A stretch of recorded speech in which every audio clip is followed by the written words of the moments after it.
كان يا مكان، كان في زمان أرنب كبير طلع من الجحر بتاعه عشان ياكل. فضل يدور يدور في الغابة على حاجة ياكلها، لقى جزرة كبيرة. وهو ماسك الجزرة ولسه هياكلها، هجم عليه الثعلب ومسكه من رقبته وقال له ايه؟ قال له انا عايز اكلك يا ارنب، انا جعان جدا. فالارنب بصله وقال له ارجوك سيبني، انا معايا حاجة حلوة ليك جدا. قال له معاك ايه؟ انا معايا الجزرة السحرية، خدها عشان تطير في الهوا. قال له ازاي الكلام ده؟ هو في حاجة اسمها الجزرة السحرية وهتخليني اطير؟ على العموم جرب بنفسك، شايف الحفرة الكبيرة اللي هناك دي؟ روح نط فيها، وبعد كده هتاكل الجزرة السحرية، هتلاقي نفسك بتطير في الهوا.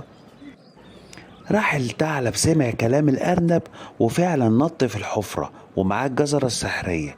وأول ما ابتدى ياكلها حاول يطير عشان يطلع من الحفرة. الثعلب بص للأرنب وقال له ايه ده؟ انا عمال اكل في الجزرة السحرية ومش بطير، انا عايز اطلع من الحفرة، ارجوك ساعدني ساعدني. الأرنب بص للثعلب وقال له وهو بيضحك يعني انت دلوقتي كلت الجزرة بتاعتي وكنت عايز تاكلني، ودلوقتي عايز ننقذك؟ لا سلام. وبكده الأرنب الذكي عرف يضحك على الثعلب بفكرة الجزرة السحرية، وتوتة توتة فرغت الحدوتة.